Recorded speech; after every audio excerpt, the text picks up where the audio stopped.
Okay, go. Alright. Please introduce yourself. My name is Trevor Agnitch, type 1 diabetic, diagnosed with diabetes in 1995, so I've had it now for 16 years. Oh. Type 1, yeah. And is your diabetes inherited or because of a diet? Okay, well, see, there's where the discrepancies come, is a lot of what people think of diabetics. Type 2, there's two different types of diabetes, type 1, type 2. Mm-hmm. Type 2 is more of a autoimmune disorder. Mm-hmm. My doctor told me that when I got my diabetes, it was like just catching the common cold. Oh. So mine was not a genetic disorder. Type 2 diabetics is more of a genetic disorder, and it's mostly based upon lifestyle. It's based upon, do you exercise? What are you eating? And based upon our lifestyle and the way that we eat and what we do, that has a lot to do with genetics, culture. Okay, that's good. What kinds of signs tell you that your blood sugar is high or low? Very good. If I know that my blood levels, my glucose levels are high, where I don't have enough insulin, I feel super tired. I'm lethargic. I am hella thirsty, like super thirsty. I have no energy. There will be times where I'll just go, like when I do that. Whenever my levels are high, I go blah, because I feel like blah. There's no energy at all. You're tired. Getting a bad mood. And another thing for me when my levels get high is I get really bad stomach aches. I get really nauseous when my levels are really high. So for me, it's more of the nausea for when my levels are too high, and thirst. I am just super thirsty when my levels are high. And how do you test it? With my blood glucose meter. There's a glucose meter that I have to test myself anywhere from 5 to 6 times a day, where I prick my finger and then I put a sample of blood onto my test strip, and that gives me my glucose reading. And so there's time, I've had it so long now that there's times where I know my levels are high, or there's times where I know my levels are low because of how I feel. Low blood sugars now get really shaky, really bad headaches. Really bad. I start sweating really bad. So I can definitely tell the difference between when my glucose levels are really high and when my glucose levels are low. I can totally tell the difference. Did that happen last year? Or this year, perhaps? No, it hasn't. No? I haven't. The last time I've had a low, it's been quite a while since I've had a low. And again, because I'm on the pump, and that might be a question you might have is, now that I'm on the insulin pump, that doesn't allow me really to get too low. So I haven't had many lows and highs lately. That's good. How do you control it? Diet and exercise. I control diet, exercise, and obviously my insulin intake. I'm on an insulin pump, so let's show the world what the insulin pump is. This is my insulin pump, okay? Right here, this is where my insulin is stored, inside of this little vial here. And it goes inside of my stomach right here, all right, and I have to actually change it. You can see how some of the stickiness on the tape is starting to come off, so I actually need to change it tonight. I can pop this off, pop it on. Whenever I take shower, exercise, this easily comes off and goes back on. So the pump has totally saved me. I mean, from where I had to give myself 5 to 6 injections a day, and my stomach was getting built up, a lot of scar tissue and whatnot. It wasn't absorbing the insulin good enough, so my levels were really up and down.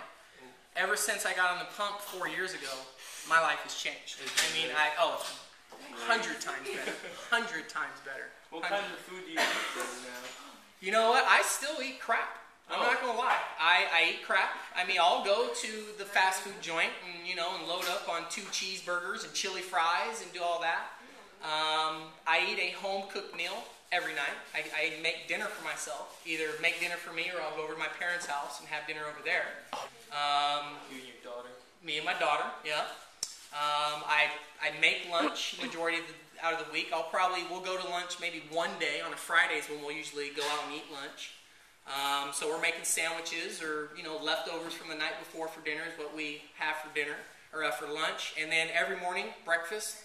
Oatmeal, toast, You know, maybe a Pop-Tart, maybe a bowl of cereal. Now, the Pop-Tart I would have if my levels were a little bit too low.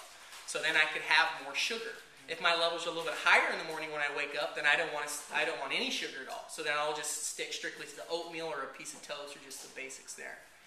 But if you were to look at my diet, and if you were to see me being a thin guy, and you think I'm all that, my diet is not that great. I've got a pretty screwy diet. But see, I can afford it because of my metabolism. And my metabolism is super racing, so I could eat, you know, a big old giant bag of Ruffles potato chips and not gain a pound because my metabolism is so high.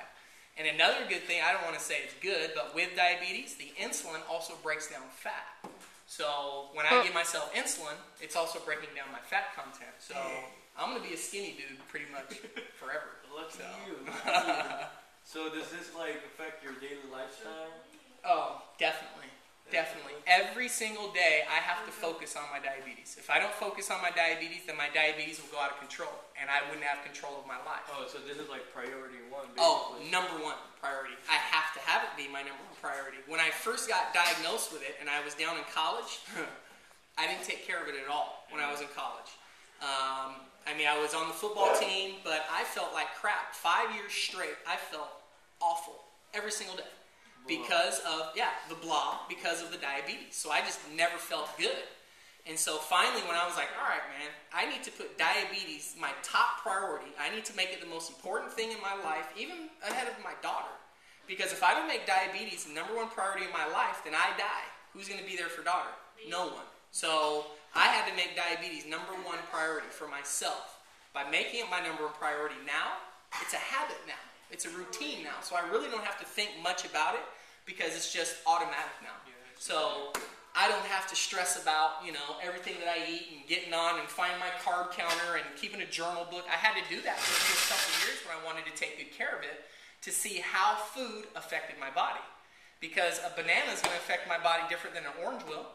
A piece of pizza will affect my body different than a sandwich will. So I had to see all these different types of foods, how they were going to affect me specifically. A banana will affect me differently than it will affect you. An apple will affect me different than it will affect you because we have different metabolisms. The glycemic index is the same, how it breaks down, but our metabolisms are different. Yeah, way different. Yeah. So, are there any advice you can give to younger kids who have diabetes? Well, that's the problem, is there's so many young kids nowadays that are getting type 2 diabetes, which type 2 was called adult onset diabetes. Which means for people that are lazy, they live a sedentary life, they don't exercise, they eat like crap, and they become fat. Yeah. Well, becoming fat, that's happening at much younger ages now. There's little kids that are getting monstrous in terms of their overall size because what is not happening? They're not getting educated. If mommy and daddy don't know what's going on at home, then how are they going to share that with their children? When you become a parent and you remember all this nutrition and the proper health and all that, you're going to share that with your children, you know. Plus you're Filipino, so you guys have a different culture of the way you eat. Your rice and your lumpia. And So the Chinese, the Japanese, the Philippines, the Malaysians, they're all rice, vegetables, fish.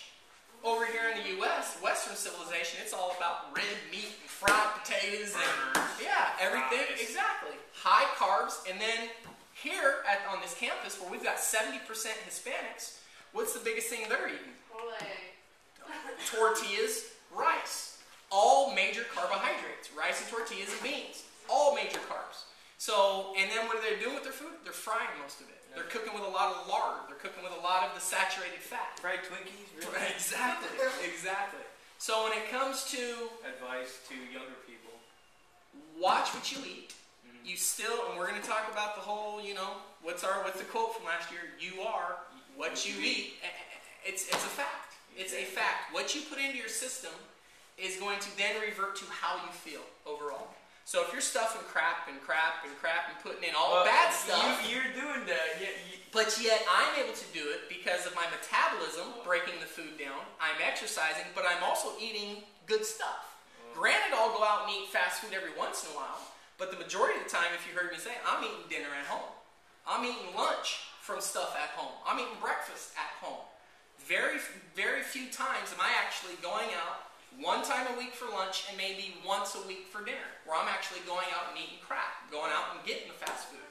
Now, and I can stuff all that food in and it doesn't affect me because of metabolism.